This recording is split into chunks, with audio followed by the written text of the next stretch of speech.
विपिन की बात सुनने के बाद में हेड आदर्श ने बिना कुछ कहे जल्दी से अपने पास में से एक टोकन बाहर निकाल लिया और उसने कहा, प्रिंसिपल विपिन, ये लीजिए मेरा टोकन। आप इसके साथ में मास्टर टीचर पवेलियन के कहीं पे भी घुस सकते हैं और कोई सी बुक को स्वतंत्र होकर पढ़ सकते हैं। और दूसरी तरफ ये देखते हुए कि कैसे विपिन ने अभी रोसात मास्टर टीचर पवेलियन को पूरी तरह से ध्वस्त कर दिया था और यहाँ के सही मास्टर टीचर्स को भी हरा दिया था, तो इसमें कोई संदेह नहीं था कि वो पहले से ही अभी 7 स्टार मास्टर टीचर के बराबर पहुंच चुका था। इसी वजह से अपने टोकन का यूज करते हुए 7 स्टार की बुक्स को पढ़ना वह नियमों के विरुद्ध नहीं था। विपिन ने जल्दी से हेड आदर्श के हाथों से वह टोकन ले लिया और उसके बाद में पीछे पलटते हुए एक मास्टर टीचर से उसको लाइब्रेरी तक ले जाने के लिए कहा। विपिन कुछ ही समय के अंदर उस लाइब्रेरी के अंदर पहुंच जाता है। वो वहां पर जाकर देखता है तो उसने देखा कि वहां पर सभी प्रकार की व्यवसायों की बुक्स पड़ी हुई थी। चित्रकार, मूल्यांकक और उसकी पसंद की अलग अलग बुक्स पड़ी थी। फिर विपिन उन सभी बुक्स के पास में चला जाता है और सभी बुक्स को अब अपनी स्वर्ग की लाइब्रेरी के अंदर इकट्ठा करना शुरू कर देता है।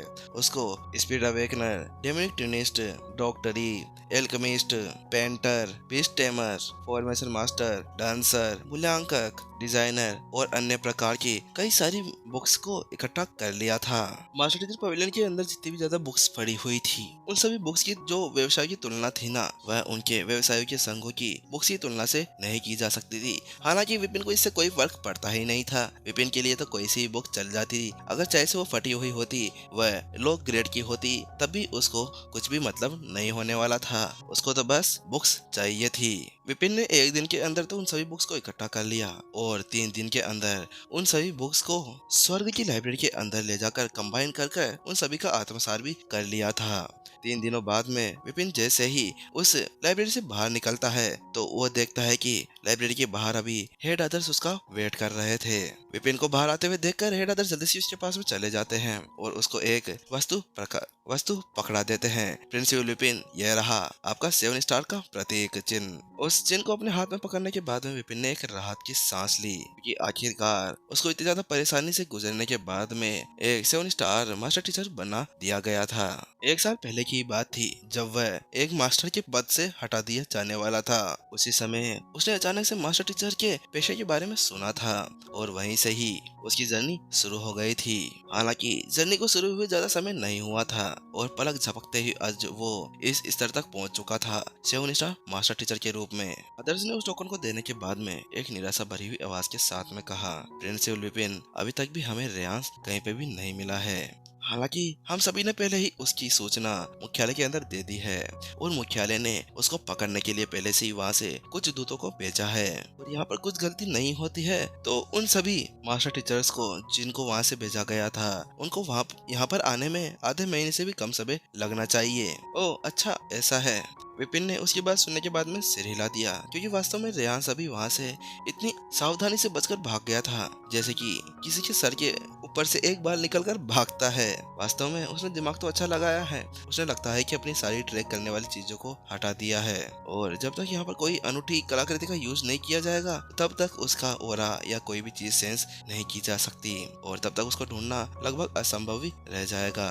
उसके बाद में विपिन ने आदर्श से पूछा, राजा भद्र का क्या आपने राजा भद्र को भी पकड़ लिया है? विपिन की बात सुनने के बाद में आदर्श ने अपना सिर हिला दिया और उसने कहा, हाँ, वर्तमान में वो हमारे मास्टर टीचर पवेलियन की कोठरी के अंदर बंद है। हालांकि इतना ज्यादा टॉर्चर करने के बाद में भी उसने अपना मुंह बिल्कुल भी नहीं खोला।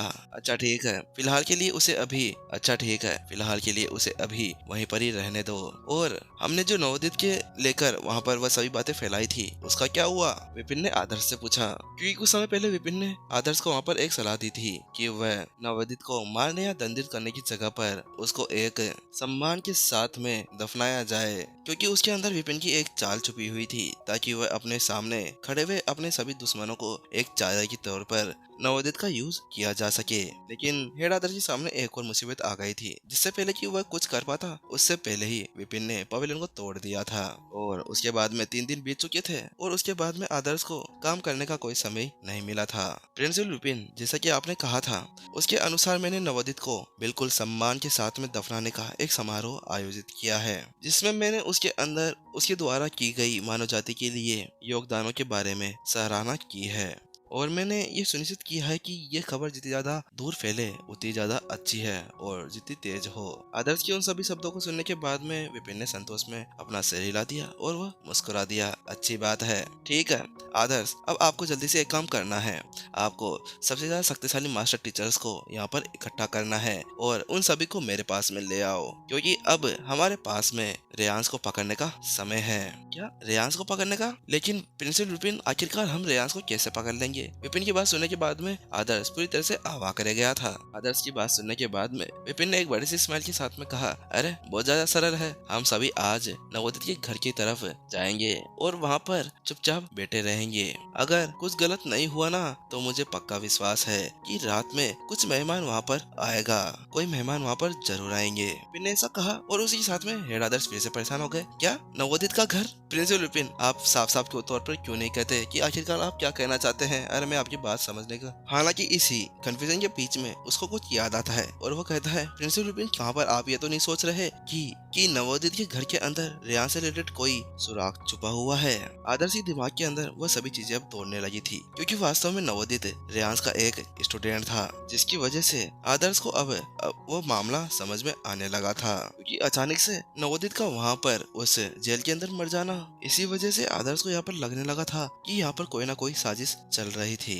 आदर्श की वो बात सुनने के बाद में विपिन ने कहा, मैं निश्चित तो नहीं हूँ, हालांकि मैंने इसके ऊपर कुछ विचार किया है। इन 2 दिनों के अंदर मेरे दिमाग में ये बात आई है, अगर वास्तव में नवोदित के पास में कोई महत्वपूर्ण जानकारी नहीं थी तो आखिरकार उसको वहाँ पर मारा क्यों गया था? विपिन की बात सुनने के बाद में आदर्श ने अपना सिर हिला दिया। लेकिन प्रिंसिपल विपिन, आपकी इस योजना के साथ में तो मैं सहमत हूँ, लेकिन रेयांश यहाँ पर पहले से ही एक बहुत ही बड़ी मुसीबत के अंदर फंस चुका है। क्या वो वास्तव में वहाँ पर उस सुराग को लेने के लिए वापस आएगा? क्या वो वास्तव में इतना बड़ा जोखिम लेने के लिए तैयार है? आदर्श की आंखें अभी सिकुड़ चुकी थी और उसके दिमाग के अंदर बहुत सी चीजें अब दौड़ने लगी थी, क्योंकि यदि अगर वास्तव में यहाँ पर रेयांश का जो अपराध है वह साफ हो जाता तो उसके बाद में मास्टर टीचर मंडप द्वारा, मुख्यालय द्वारा उसको खत्म कर दिया जाता और इसके साथ में वह पहले से ही एक दोषी करार कर दिया गया था। इस प्रकार इससे कोई फर्क नहीं पड़ता कि नवोदित के पास में कोई ऐसी चीज पड़ी है या ऐसा कोई रहस्य है जिसका पता लगाने के लिए वह वापस आ सकता है।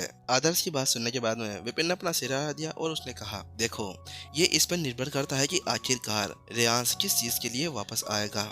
वह उस चीज के ऊपर डिपेंड करता है कि वह उसके लिए कितनी ज्यादा इम्पोर्टेंट है। और यहाँ पर नवोदित का जो पर्दाफाश हुआ था ना, उसका एकमात्र कारण यह था कि शेखर और अन्य लोगों को उसने फंसाया था और प्राचीन डोमेन के सभी समाचार उसने बाहर लीक कर दिए थे। और अगर वास्तव में वह अलौकिक राक्षसों से कोई रिलेटेड समाचार हुआ तो उसके लिए जरूर रेयांश वहाँ पर वापस लेने के लिए आएगा। विपिन ने ऐसे शब्द कहे थे। वहीं दूसरी तरफ उसके ये सभी शब्दों को सुनते सुनते आदर्श का शरीर पूरी तरह से अकड़ गया था। प्रिंसिपल विपिन, क्या आप मेरे को और कुछ समझा सकते हैं इससे रिलेटेड, जो मैं इस केस को सुलझा सकूं? विपिन के दिमाग में बहुत सी बातें चलने लगी थी, क्योंकि वास्तव में जब विपिन उस लाइब्रेरी के अंदर था 3 दिनों के अंदर, तो उसने 2 दिन तो बुक्स पढ़ने के अंदर लगा दी थी। हालांकि उसके अंदर भी वह उन 7 दिनों के बारे में सोच रहा था जो उसके साथ में वहाँ पर हुआ था। और उन सभी चीजों को देखने के बाद में विपिन ये महसूस कर बिना नहीं रह सका कि वास्तव में यहाँ पर दाल के अंदर कुछ काला था, क्योंकि इसके ऊपर भरोसा करना बहुत ही ज्यादा मुश्किल था कि वास्तव में रेयांश इसके बारे में नहीं जानता था कि उसका जो स्टूडेंट था वह अलौकिक राक्षसी जनजाति के साथ में नहीं मिला हुआ था रेयांश को। और नवोदित को वहाँ पर पकड़े जाने के बाद में रेयांश ने वहाँ पर अपने आप को समझाने की जल्दबाजी नहीं दिखाई थी। वो वहाँ पर अपने आप के ऊपर कोई भी शक पैदा नहीं करना चाहता था, या शायद उसको पहले से पता था कि उसको यहाँ पर कुछ भी नहीं करना था।